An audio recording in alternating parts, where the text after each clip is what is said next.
जय श्री कृष्णा। राधे राधे। आइए सुनते हैं बैकुंठ चतुर्दशी की कथा। सुनने मात्र से होगी बैकुंठ की प्राप्ति। आइए सुनते हैं पौराणिक कथा। पौराणिक कथा के अनुसार एक बार की बात है, नारद जी पृथ्वी लोक से घूमकर बैकुंठ धाम पहुँचते हैं। भगवान विष्णु उन्हें आदर पूर्वक बिठाते हैं और प्रसन्न होकर उनके आने का कारण पूछते हैं। नारद जी कहते हैं, हे प्रभु, आपने अपना नाम कृपा निधान रखा है, इससे आपके जो प्रिय भक्त हैं वही तर पाते हैं, जो सामान्य नर नारी हैं वह वंचित रह जाते हैं। इसलिए आप मुझे कोई ऐसा सरल मार्ग बताएं जिससे सामान्य भक्त भी आपकी भक्ति कर मुक्ति पा सके। यह सुनकर विष्णु जी बोले, हे नारद, मेरी बात सुनो। कार्तिक शुक्ल पक्ष की चतुर्दशी को जो नर नारी व्रत का पालन करेंगे और श्रद्धा भक्ति से मेरी पूजा अर्चना करेंगे, उनके लिए स्वर्ग के द्वार साक्षात खुले होंगे।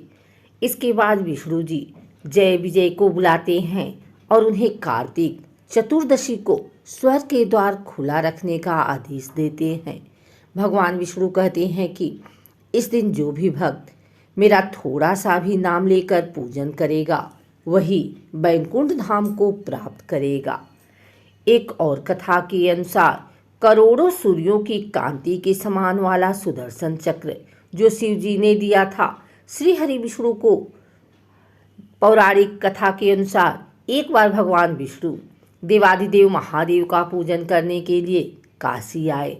वहाँ मणिकर्णिका घाट पर स्नान करके उन्होंने 1000 स्वर्ण कमल पुष्पों से भगवान विश्वनाथ के पूजन का संकल्प लिया।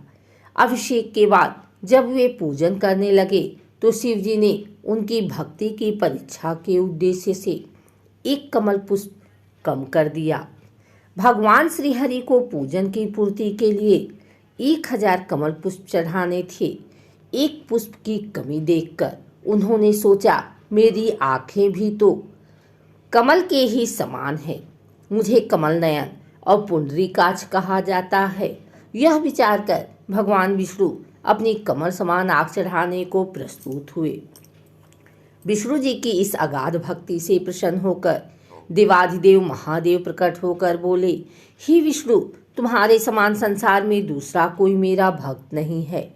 आज की यह कार्तिक शुक्ल चतुर्दशी अब बैकुंठ चतुर्दशी कहलाएगी और इस दिन व्रत पूर्वक जो पहले आपका पूजन करेगा उसे बैकुंठ लोक की प्राप्ति होगी।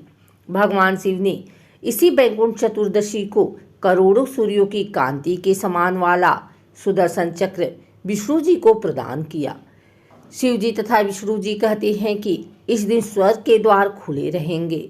मृत्यु लोक में रहने वाला कोई भी व्यक्ति इस व्रत को करता है वह अपना स्थान बैकुंठ धाम में सुनिश्चित करेगा। एक और कथा के अनुसार धनेश्वर नाम का एक ब्राह्मण था जो बहुत बुरे काम करता था। उसके ऊपर कई पाप थे। एक दिन वो गोदावरी नदी में स्नान के लिए गया। उस दिन बैकुंठ चतुर्दशी थी। कई भक्तजन उस दिन पूजा अर्चना कर गोदावरी घाट पर आए थे। उस भीड़ में धनेश्वर भी उन सभी के साथ था। इस प्रकार उन श्रद्धालुओं के स्पर्श के कारण धनेश्वर को भी पुण्य मिला। जब उसकी मृत्यु हो गई तब उसे यमराज लेकर गए और नरक में भेज दिया गया। तब भगवान विष्णु ने कहा, यह बहुत पापी है, पर इसने बैकुंठ चतुर्दशी के दिन गोदावरी में स्नान किया है और श्रद्धालुओं के पुण्य के कारण इसके सभी पाप नष्ट हो गए, इसलिए इसे बैकुंठ धाम मिलेगा। अतः धनेश्वर को बैकुंठ धाम की प्राप्ति हुई।